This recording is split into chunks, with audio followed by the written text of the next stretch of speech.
So the biggest question is, what does this bike feel like? It's certainly much smaller than my Husqvarna FX 350. I would say it's more similar to like a YZ125 in terms of overall size, frame size. I believe the frame is based on the KTM FreeRide with this aluminum frame and then this steel tubing section as well. But I'm not totally sure. I do know that it's very narrow. So to sit on, it feels almost like a Sur-Ron. It feels very, very narrow. Which is cool.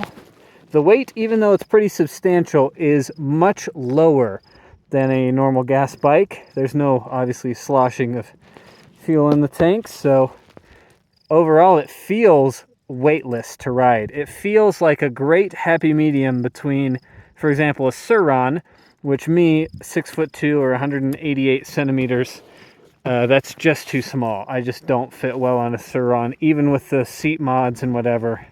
Whereas this bike is much more comfortable for me to ride. Power-wise, what does it feel like? That's a hard one to say, because it has what feels like more torque than a 450. And I really do mean that. I know that's like an audacious thing to claim, but to be honest, this thing pulls the front tire in second gear at 30 miles an hour like it's a 450. You know, it's got tons of torque, but it really rolls off. It dives off toward the top of the rev range. So it's got a very interesting power curve, almost like a diesel. Feels like a big diesel truck powered dirt bike. I don't know how else to describe it. Could it keep up with a 250cc gas bike? Easily, without a doubt. This bike will keep up with a 250. Will it keep up with my Husqvarna 350? In terms of power, probably. Overall, I would say probably yes.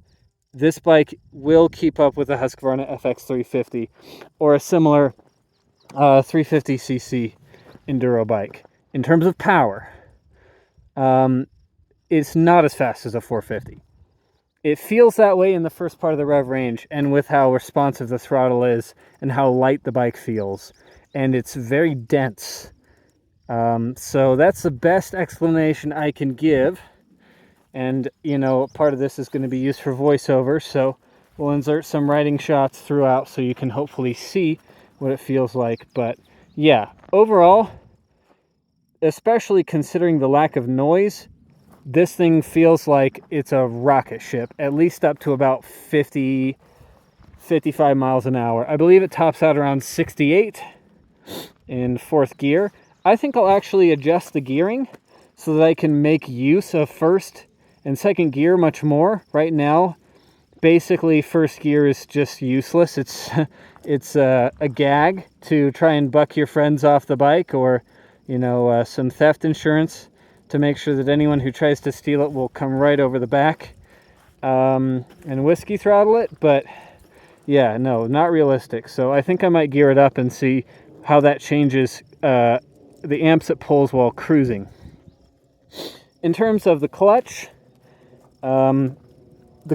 is not necessary completely. Like, because the throttle is so responsive and so touchy, you can loft the bike is pretty small. You can loft the front tire without popping the clutch most of the time, but it is nice to have, and it does work like that if you feel so inclined.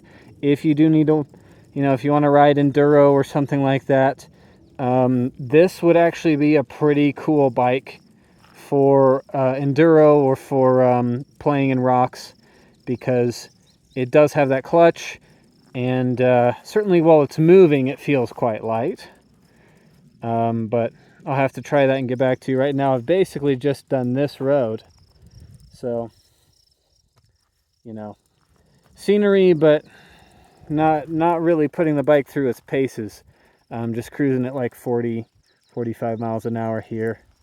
And frame feels really solid. I don't feel any kind of wobble or untoward geometry, anything that would give me pause for concern. As I mentioned in the previous video, the fork especially is very soft. Might have to respring that or see what I can do there. But it's really fun to just cruise through this scenery completely silently. That's honestly the biggest thing. The maintenance schedule of a race bike like the FX350, forget all of that. You know, this thing, the powertrain, it does have a little bit of oil for the gearbox there.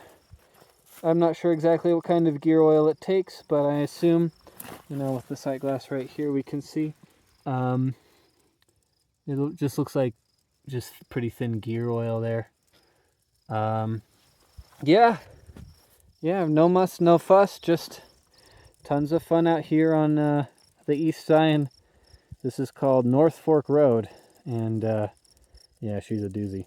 So anyway, just a quick peek on, or some words on how the AdmitJet armor, very closely based on the Nicot E-Beast, is to ride. For the most part, it's a normal dirt bike, but it's a normal dirt bike that pulls like a freight train down low.